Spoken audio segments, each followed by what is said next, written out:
Olá, seja muito bem-vindo ou muito bem-vinda a mais um vídeo do Mapa Concursos. Aqui quem fala é a mentora Bruna. Eu sou farmacêutica, perita criminal do Instituto Geral de Perícias do Rio Grande do Sul e mentora do Mapa Concursos nos planos das áreas periciais para perito específico, biologia, biomedicina e farmácia.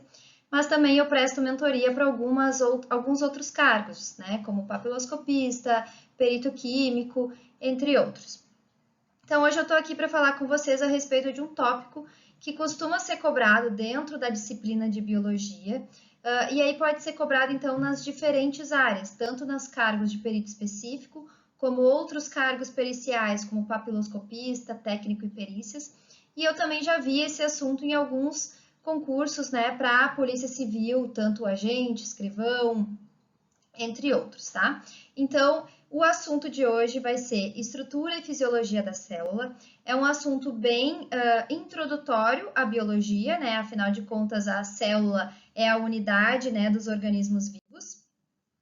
E aí, então, como esse tópico costuma aparecer em prova, tá? O tópico fisiologia da célula estuda basicamente o funcionamento da célula como um todo. Então, não tem como a gente entender, né, o funcionamento de uma célula sem passar, então, pelos seus componentes, pela sua estrutura, pelas suas funções.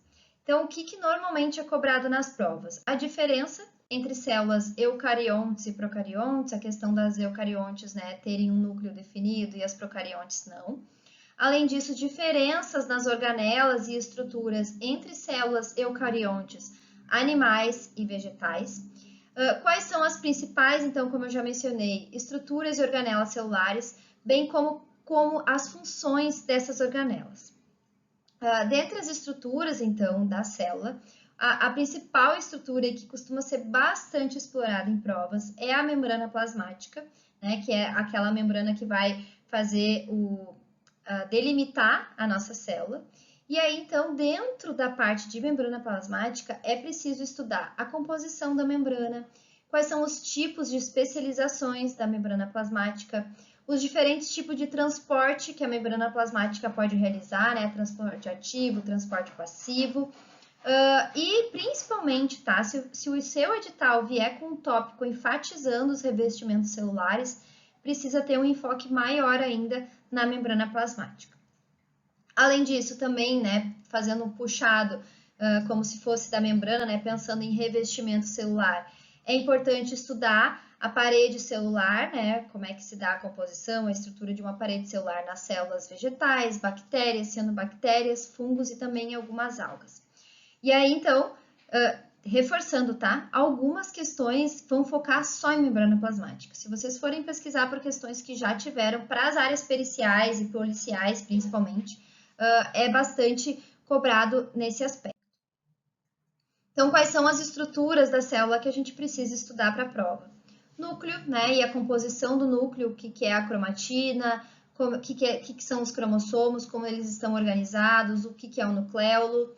O citoplasma, né? Quais são os depósitos que a gente encontra no citoplasma, qual é a composição iônica do citoplasma, as principais reações, né? Ou reações que acontecem no citoplasma celular.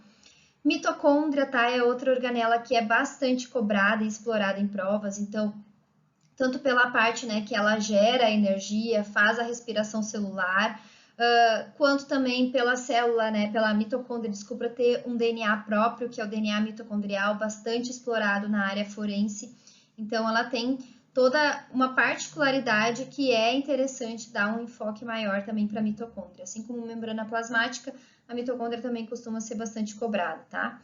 Retículo endoplasmático rugoso e os ribossomos, né, a síntese proteica.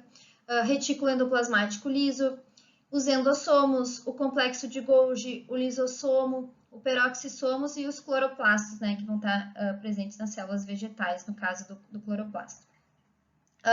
Também, além de todas essas estruturas celulares, é importante reconhecer também as funções do citoesqueleto celular e seus elementos, particularidades dele, né, com relação às células eucariontes e procariontes também, sempre fazendo esse apanhado, esse comparativo entre os diferentes tipos de células. E aí, aqui, só fazendo um apanhado para alguns pontos de atenção que costumam ser pegadinha para as provas, tá? Que o ribossomo é a única organela citoplasmática que não é membranosa, que não tem membrana, não é derivada da membrana plasmática. É preciso saber bem aonde fica a informação genética dentro da célula, então lembrar que tanto o núcleo tem DNA, quanto a mitocôndria também vai ter DNA, que vai ser importante nas análises forenses. Uma outro exemplo assim que eu já vi bastante cobrado em prova e que pode ser alvo de pegadinha ou para tentar confundir o concurseiro é que a hemácia madura ela não tem núcleo nem mitocôndria, tá? Então, e como a gente vai fazer para estudar, né? Além, né, de estudar toda a teoria, por esse tópico ser um tópico bastante conceitual, a gente precisa fazer questões para entender como é cobrado, mas para visualizar bem, né, a questão desses comparativos que eu mencionei para vocês, tanto para diferenciar as células eucarióticas das procarióticas, quanto para diferenciar as células eucarióticas animais das células eucarióticas vegetais, tabelas costumam ser ótimas para isso, porque te ajuda a visualizar bem essas diferenças e conseguir confrontar elas, né, lado a lado.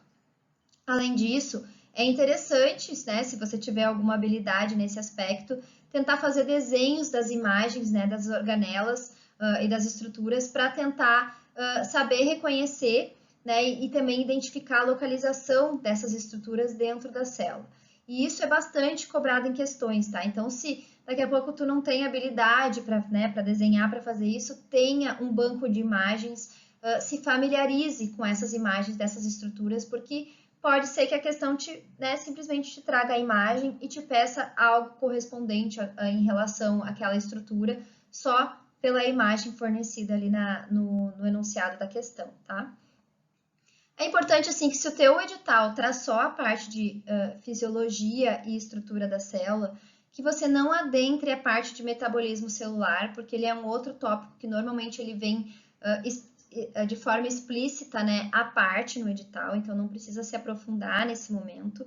Claro que se o edital já especifica melhor o metabolismo celular, acaba sendo cobrado, apesar de não tão cobrado para a área policial e pericial, mas tem, né, esse padrão de cobrança. E aí, como eu já tinha mencionado antes, se o edital de vocês trazer um tópico específico de revestimento celular, é preciso estudar com mais atenção ainda as especializações da membrana, porque isso pode ser cobrado, tá? Então, por exemplo, os editais de papiloscopista costuma ter maior esse enfoque, né, pela questão ali da impressão digital e né, das especializações da membrana. Então, para ilustrar para vocês como esse conteúdo costuma ser cobrado em prova, eu trouxe aqui uma questão de 2017 do cargo da Polícia Científica do Paraná para o cargo de perito criminal. E aí aqui cabe salientar, tá, que a gente tem um número bem considerável de questões na área de atuação policial. Então, se você costuma utilizar o Q-concursos, por exemplo, dá para filtrar por essas questões e vai ter um número considerável de questões para praticar.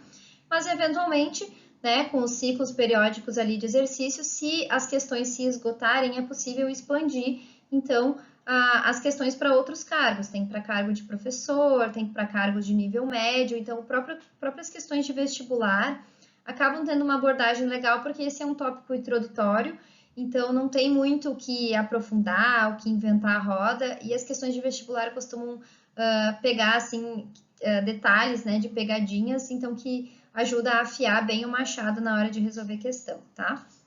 Então, o enunciado da questão traz o seguinte, que a célula é a menor unidade, é a menor estrutura de um ser vivo, considerada a unidade básica de todos os seres vivos. Sobre as estruturas que podem ser encontradas tanto nas células procarióticas como nas células eucarióticas, assinale a alternativa correta. Então, como eu mencionei para vocês, é importante a gente saber as diferenças entre as células, mas ao mesmo tempo também saber o que as células têm em comum. Então, vamos comentar ponto a ponto aqui. A membrana plasmática, né, como vocês podem ver, está em todas as alternativas, porque realmente ela está presente em todas as células, porque é ela que vai delimitar, né, vai fazer, digamos, o contorno da nossa célula. O citoplasma também vai estar presente, que é aquela matriz onde as nossas organelas citoplasmáticas vão estar ali dispersas. Então, o citoplasma, as células procariontes e eucariontes têm. Aqui, parede celular, somente as células eucariontes vegetais têm, então a gente já elimina, né? Células eucarióticas animais, por exemplo, não tem parede celular. Núcleo, a gente já viu que é o principal, né? Que diferencia as células eucariontes das procariontes, então a gente já elimina também a alternativa D e, por consequência, aqui também a alternativa E. E aí aqui vamos focar nas primeiras alternativas. Material genético, as células, né, todas as células têm, independente delas terem ou não núcleo. A diferença, então, é que o material genético nas células procariontes vai ficar disperso no citoplasma, não vai estar organizado dentro de uma estrutura definida como nas células eucariontes. Mitocôndrias, a gente só vai ter nas células eucariontes, não temos mitocôndrias nas células procariontes. E da mesma forma os lisossomos, tá? Lisossomos, então, e mitocôndrias são organelas características de células eucariontes. E aí, então, a gente fica aqui com o gabarito a letra A, porque os ribossomos, então, que são as organelas responsáveis pela produção, né, da síntese de proteínas da célula, está presente tanto nas células procarióticas quanto nas células eucarióticas. Claro que as questões vão abordar de diferentes níveis, podem tentar confundir as funções, né, de cada organela ou características das organelas, então apesar de ser um tópico bem conceitual, é preciso ter bastante atenção na hora de resolver questão para não errar por desatenção mesmo, certo? Então, pessoal, o vídeo de hoje era isso, espero que vocês tenham gostado. Assinem o nosso canal do Mapa, então, para ficar por dentro das dicas, para saber quando um novo vídeo é postado. E a gente fica disponível, então, nas nossas redes sociais, tanto para vocês nos enviarem ideias de vídeos, quanto também para solucionar dúvidas ou saber um pouco mais sobre como funciona a nossa mentoria, certo? Um abraço e até o próximo vídeo.